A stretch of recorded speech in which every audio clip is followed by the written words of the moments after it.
Trigger the explosives. The mission always comes first, sir. Left behind, no one will be. So from there,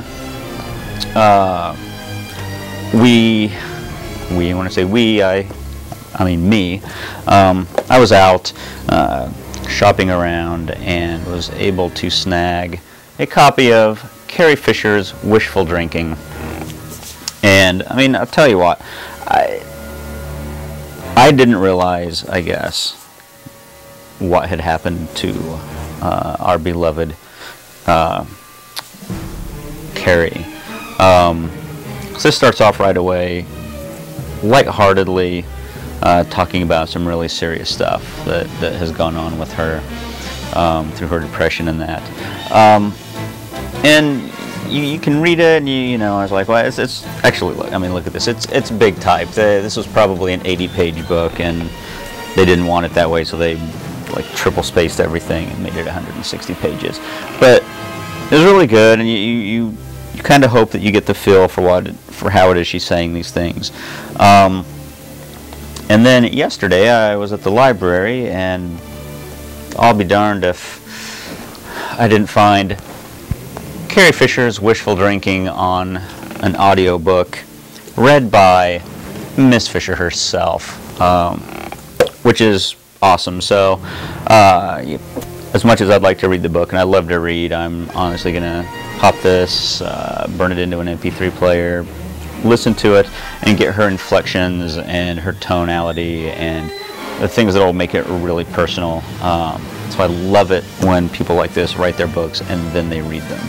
I happen to have a copy of Liar's autobiography on a book on tape, yeah, cassette, read by Graham Chapman from Monty Python, and there's just something about having that recording of him reading his book, and it wasn't long after he did that recording that he passed away, so it's an amazing thing to have. And not that Carrie Fisher is going to pass away anytime soon, I'm not saying that, but it's nice to have that the kind of thing. It makes it a little more personal and cool, I guess. Okay, there you go, enough of that.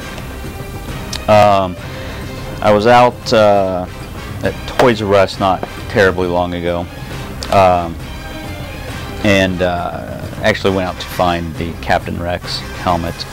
And when I did, if you spent $30 or more, you got a free Clone Commander manual. This is full of everything you need to know to be a clone. So I guess this is kind of like, I want to be a nonconformist just like you. But it's kind of cool. You flip through, you know, well, you've got Mace Windu welcoming you as a rookie. You've got your basic training, or everything describing what your armor is all about. You've got tactical training. Excuse me.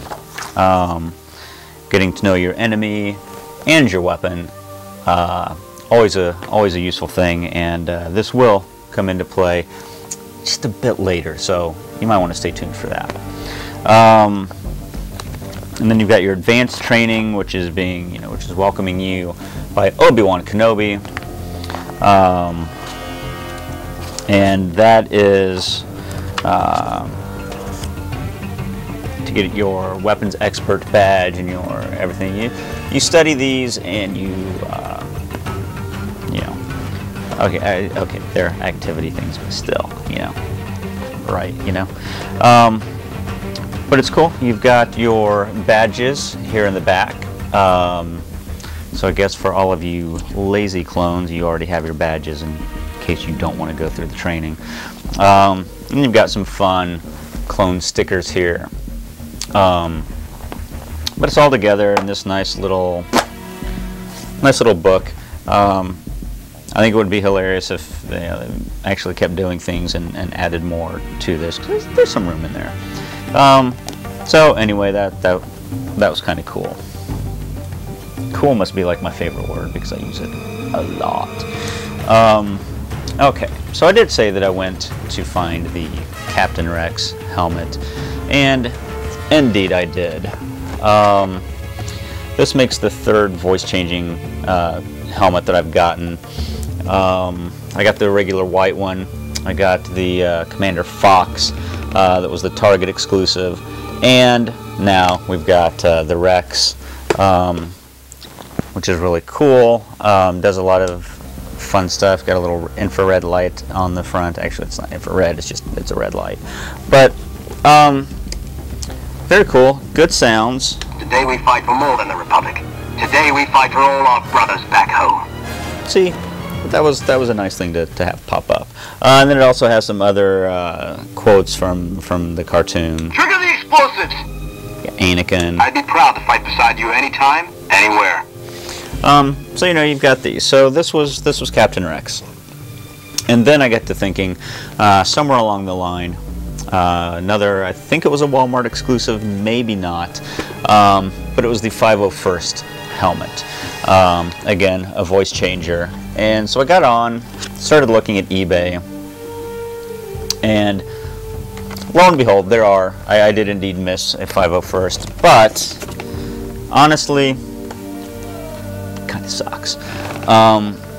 It's really just kind of this, and I know that this is, you know, maybe the 501st painting for the Clone Wars, but yeah, I'm not that big of a fan of just the blue stripes. So what I'm going to end up doing is buying, again, probably off of eBay, just because I should be able to get it cheaper. But I'm going to get another one of the first Clone Trooper helmets that came out, just the white ones.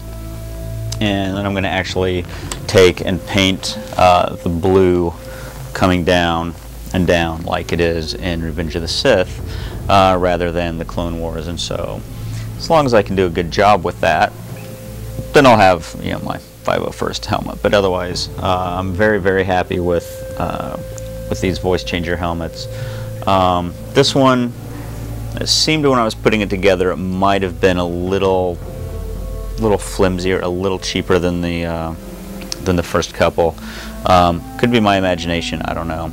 Unfortunately, my other two are in a plastic tote in a storage unit, so I don't have them readily available to compare.